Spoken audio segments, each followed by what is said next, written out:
Okay, so this morning we are making cranberry orange croissant pinwheels. So we're going to start with our filling for our croissant dough, and we've got a block of cream cheese in there, so 8 ounces of cream cheese. And it's not actually cream cheese. I actually use I don't even know how to spell that, pronounce that. So you could spell that if you want to go pick it up, but this is a lot less fat and calories, or you can do regular cream cheese if it doesn't matter to you. But we're going to give that a little bit of a stir in here in our bowl to get it going. Okay, and it's softened so it can mix easier. If it's not softened, I highly recommend you use an actual mixer, like your KitchenAid or even a hand mixer works just fine. Okay, so with this, we're going to add a 1/3 cup of powdered sugar. Let's give that a quick mix, but slowly and gently, because just like flour, we don't want it going everywhere.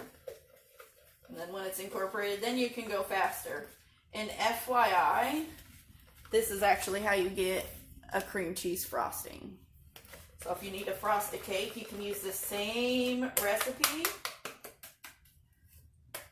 And this is just a cream cheese frosting for a cake, a homemade cream cheese frosting, and you can make it into anything you want. You can add cocoa powder to it. If you add cocoa powder, be sure to add more sugar, because cocoa powder has no sugar.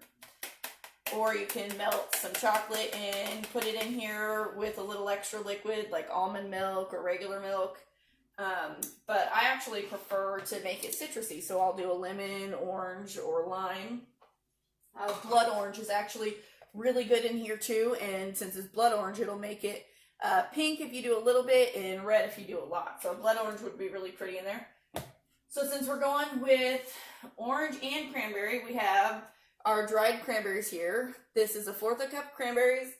The recipe does call for fresh or frozen. You could do either. I just happen to have dried cranberries on hand because I absolutely love them in my salads.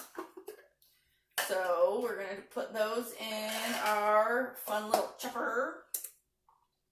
I got stuck in the middle. Oh, there's some water stuck in the top there from last time it got washed. But good news, you know it got washed. Alright, so we're going to stick our lid back on, and we're just going to chop it into smaller pieces because we're putting it inside croissants.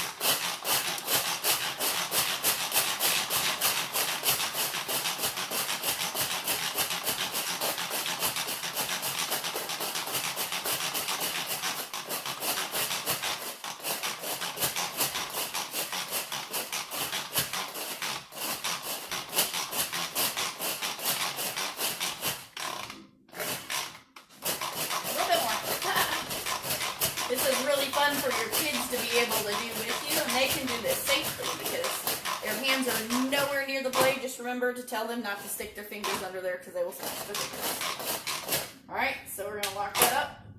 That didn't lock very well, did it? Oh, I set it the wrong way to lock it. If you unlock it, it's going to stay unlocked. Hello, Jennifer. Okay, so we're going to set that aside for a moment, and we got a little water on our board here. So we're going to clean that off. Okay, so now we also need to zest and juice some oranges. So I have 4 oranges sitting out here because we're using it inside and also in the icing. So just in case I don't have enough, I have some sitting on the side. We have already microwaved these, so remember to microwave them. And then first we're going to zest them before we get to the squishing part. So also remember I said we like to use wide bowls to actually zest into and juice into, otherwise it kind of goes all over the place. So since we need it in both, and we can always use these in different recipes as well, we're going to go ahead and zest and juice 2 oranges. Then we know we have enough for the recipe. Something else I like to do with the zest of any of the citrus fruit, I actually make my own goat's milk soap too. So sometimes I put the zest into my soaps. They're very pretty that way. So when I do that, I just zest. Like my son could he would eat a whole bag of oranges if I let him in one setting. So it's works out perfectly for when I use them for soap, because then I zest them and I get the zest, and then he gets to eat the orange. So all I do is I put it on the zest on a baking sheet, put it in the oven, and dry it out at a low heat for a couple hours, kind of like you're dehydrating for beef jerky. And then I put it in the soap. So for Christmas, around Christmas time, or just in the fall in general, it makes for a really good orange, now I can't think, orange and cinnamon soap. So you're talking about fall smells on your hands, plus the goat's milk inside. The reason goat's milk works really well in soap instead of others is because goat's milk, the fat suspends in it. So it won't sink to the bottom of your soap bar, and half your soap bar will be luxurious and the other half won't. So that's why they use goat's milk instead of other milks. Although I'm sure they do use other milks. Just goat's milk is the best for soap. So yeah, sometimes I actually use the zest for soap. So that's a fun fact there. If you ever feel like getting into soap, that's one of the things you can do that's very inexpensive and easy to do for making your soap feel and look luxurious and smell amazing. Okay, so now we're going to roll these, which is going to be a little on the difficult side because we released all the essential oils on the outside of it. You can see all the oils in here. But we're going to break up that fibrous tissue a bit. And then just like the lemon, it's too big for our juicer, but no problem, because remember, we will just quarter it instead of cut it in half. So we will use our coated Pampered chef knife. I cannot wait to get the rest of this set, because these are really sharp and really amazing. I love these. And they're kind of fun colors, you know. I like colorful. Alright, so we're going to cut these into fourths so we can juice them.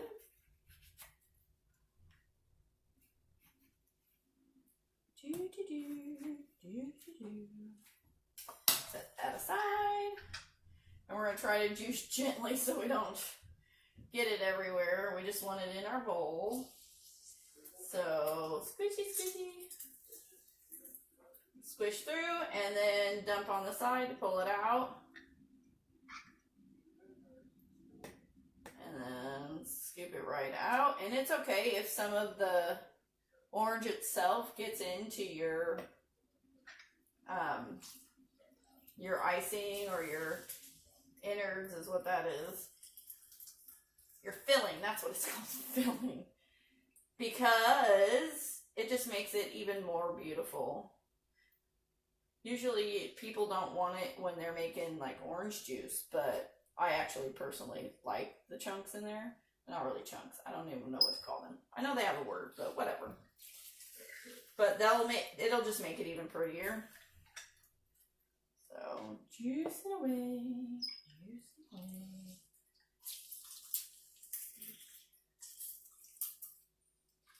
I love that this actually got soft enough for some of that to come out. It's just going to make it even more beautiful, and I love that.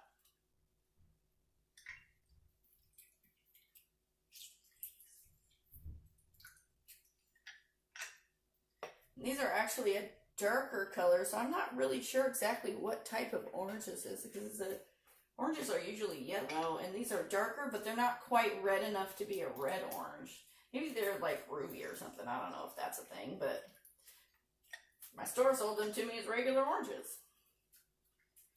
I think they put something wrong in the package. But either way, whatever kind of orange you want to use in it works just fine. You're just really going for citrus. And these are giving us a lot of juice, so that's good. We'll definitely have plenty for our filling and our icing.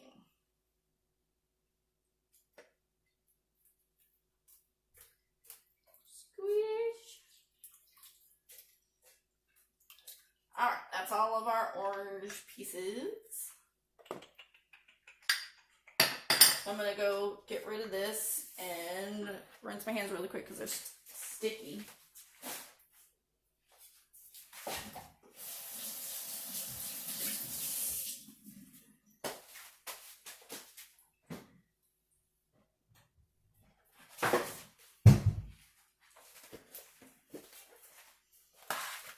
Clean one. Oh, and you know what I forgot to put on was actually my apron. I'm going to do that. Because we're working with powdered sugar, I get that stuff everywhere. I also get it everywhere when I'm working with flour.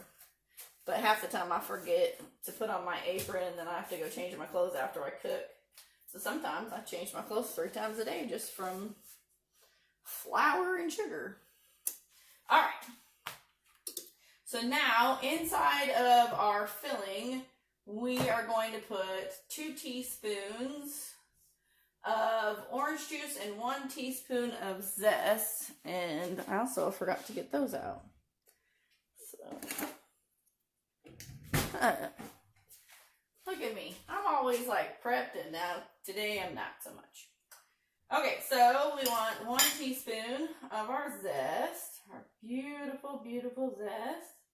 Make sure we got plenty in there. Dump that in there, and then we want 2 teaspoons. I can't talk today either, apparently. 2 teaspoons of orange juice.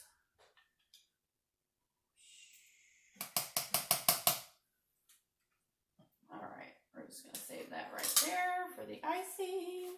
And give this a quick stir.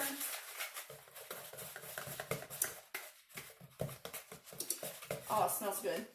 So, it's what it looks like. It has a little bit of an orange look to it. You can see the beautiful zest going through it. Oh, I love the smell of that. And then now we are going to add our cranberries. So we're going to add our 1/4 of a cup of chopped up dried cranberries. That is my preference. You can use your preference, whatever that happens to be. If you don't know what your preference is, feel free to use my preference.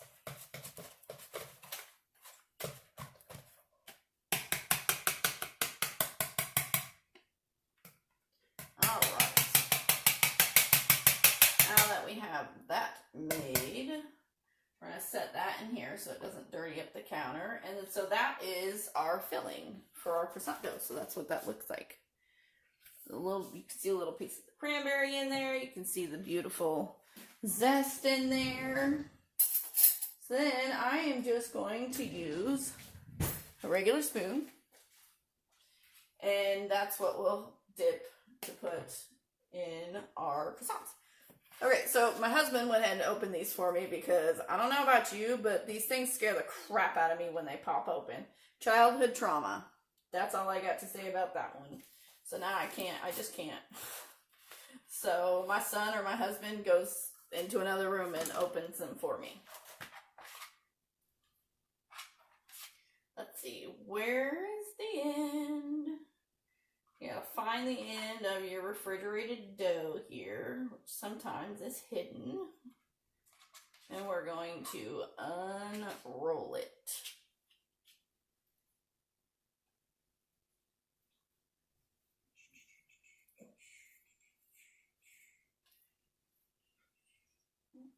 Okay.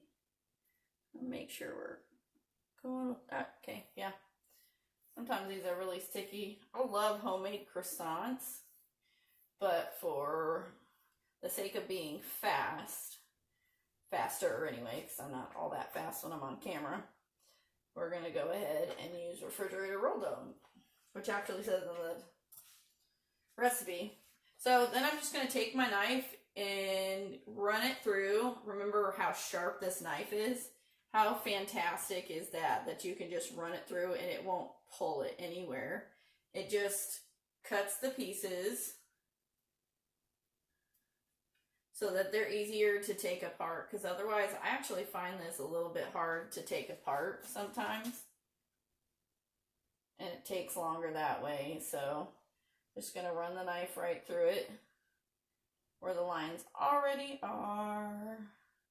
And then we're going to fill one and show you what that is, and then I'll do the rest so y'all don't have to be bored watching me do all of them.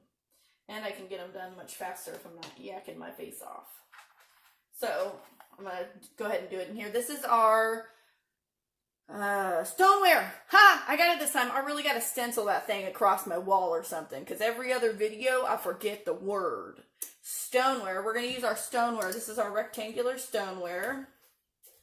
And then, so we're just, usually you do it on the board, but for the sake of you being able to see it very easily, we're going to do it here for the first one. So you just take a little bit on your spoon, dab that in the middle. You can spread it out a little bit, but don't go too close to the edges. Okay, all we need is a tiny bit in there. And then usually we'll want to roll it really tight, but because we have that filling in there, we want to loosely roll it, because otherwise we're going to squish the inside out. And just roll it until you have the point. And then the way that we make them pretty, instead of putting them straight out, we just curve them a little bit. That's all you need to do.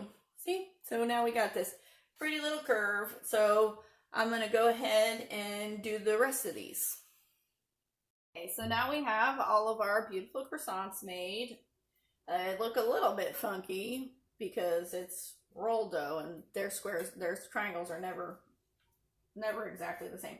So I started overstuffing them because I had a lot of leftover icing or filling, and so I even still have some, but that's okay. If you have extra leftover, if you use their ceramic egg, you can actually make the cake in a mugs in that thing.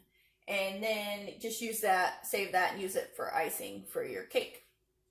Because you won't have enough to ice an actual cake, a big cake. So that's actually great for mug cakes. And then you'll have your yummy citrus to put on top of like a vanilla cake or a lemon cake. Those would be super yummy. Okay, so we have our oven preheated at 375. So now we're going to put them in the oven for 15 to 20 minutes, just until they're golden brown. So we're going to start at 15. And the stoneware cooks and heats very evenly. So we're going to definitely keep an eye on that for the time. So we're going to set our timer for 15 minutes. Okay, and then now while that's cooking, we're going to go ahead and work on our icing. And again, with my lack of mixing ware, you know, forgot to get all that out. So we're going to mix in just our little container here. And I'm going to go ahead and just use a fork. And for the icing, the glaze, we're going to use a half a cup of powdered sugar. And then we're going to put a teaspoon of the zest in.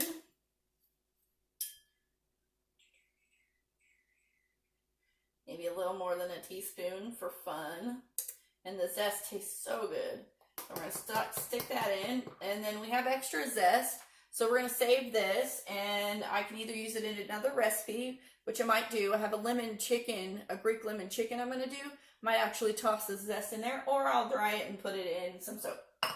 Either way, I'm going to do something with it. Okay, and then for the juice, we need to add 2 to 3 teaspoons, and always start with just a little bit, so we're going to start with just 2 teaspoons of the juice, because we can always add more.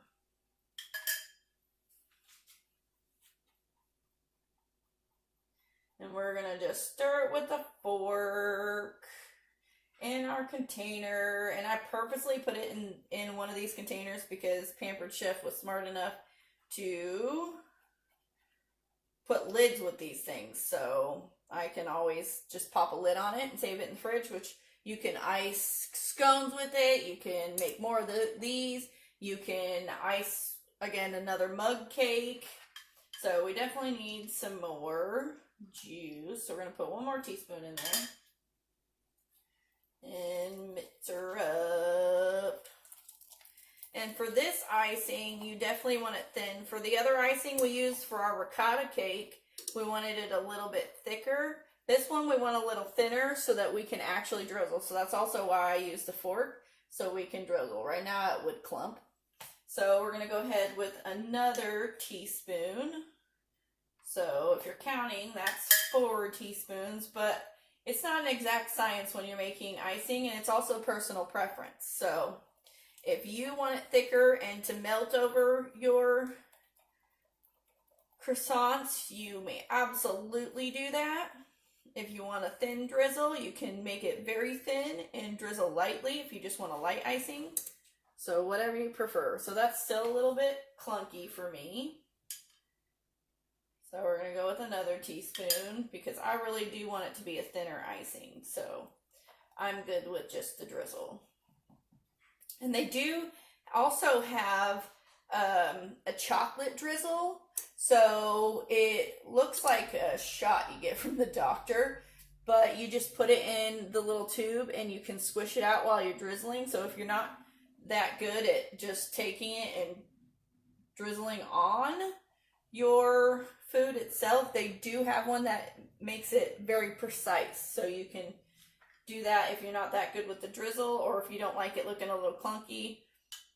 I'm not that great with a drizzle, but I'm also good with clunky. So there are some instances where I will use that. So I will buy that one of these days, and they'll be great for like chocolate covered strawberries. That is where I would want a more precise line. Okay, so here's our icing. It's yellow, and you can see it's going to drizzle really well, okay? Woo. So that's beautiful and smells amazing. And so we're actually going to keep the juice. So I'm going to I'll probably use this container. So I'll wipe this container out because it's just got our cream cheese in it. And I'll put the juice in here and pop the lid on because it's one of these, so it has a lid, and then we'll put it in the fridge and save that. So I will see you back when our croissants are cooked. Okay, so our oven went off, so now we're gonna check on our croissants, our cranberry orange breakfast croissants. Ooh, look, they're all nice and golden. So they are done. So 15 minutes was a good time for this stoneware. So now we're just going to place it on a cooling rack, and we're going to let it cool for 5 minutes. I'm going to set my timer for 5 minutes. Okay, so if you want a thicker frosting and then you want it to just gently melt everywhere, now is the time where you would put them on. However, I personally want to drizzle it, so I'm going to let it cool for a bit. So we'll see you back when it's done being cooled. All right, so our croissants are cooled. So we're going to move them back over to the stove so you can see them better. Okay, so I left the orange juice that we squished out just in case I feel like I need to loosen up my sauce or my icing some more. I mean, if it was for savory, it'd be called a sauce, so why not?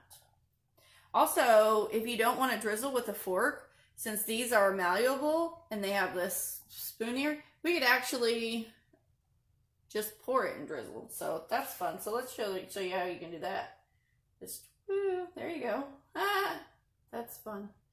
It chunks it up a bit when you do that, but that's perfectly fine to do. Oh, look, it does the same doing this. So might as well, right? So just pour some over there. And these are still warm, so they're still gonna melt a bit and go all over the place and drip down it beautifully and make everything taste so yummy. And these are actually really pretty. I love that I can see the cranberries poking out there. So we're just gonna use all these. I'm going to use it all. And then we're going to let it go ahead and finish cooling. And since the pan is still a little bit hot, it's going to caramelize that just slightly. Not enough to burn it because it's not that hot and it won't stay that hot for that long. But since it's stoneware, it is going to retain heat more so than your cheap pans from Walmart. So, and I say that because I actually, well, I had some. I tossed them because I have these now, and I also have their stainless, are they stainless steel? Anyway, I have their other baking sheets too.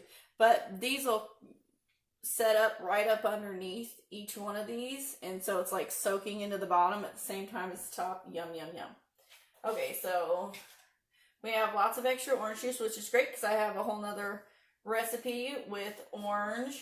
So how cool is that it has a lid? So I can just pop it in the fridge and wait till I make my other orange recipe. I can't remember exactly what it's called, but basically it's orange monkey bread. So like my grandma used to make monkey bread, and if you don't know what monkey bread is, that's okay because you're gonna find out soon enough. But my mom, not my mom. I didn't grow up with my mom.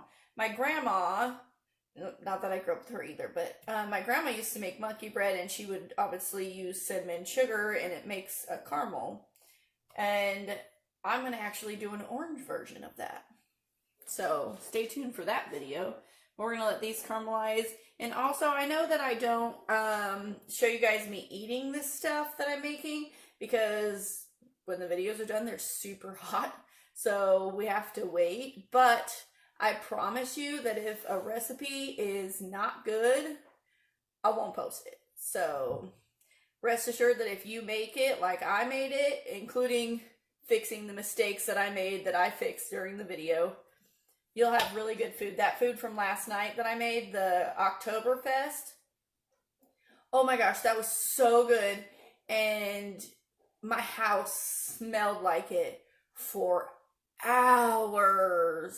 So I'm laying in bed around midnight, and I was still smelling it, and I'm like, oh, I want to go eat some. But unfortunately, my kids ate it all because, well, they're growing teenage-ish boys. I only have one teenager. The other two are a little too young to be teenagers, but they're preteens. So they eat a lot, so they ate it all. So, you know, if your kids ate it, it's really, really good. I have really picky eaters, especially since my oldest is autistic. Picky eater. My second one's got Williams syndrome. You saw a video of his guacamole. Picky eater. He didn't touch that guacamole. He didn't eat it because he just won't. The autistic one likes the guacamole. But yeah, so we have very picky eaters. So if I tell you all my kids ate it, you know it's good. Okay, so anyway, I'll let y'all go. See you next time.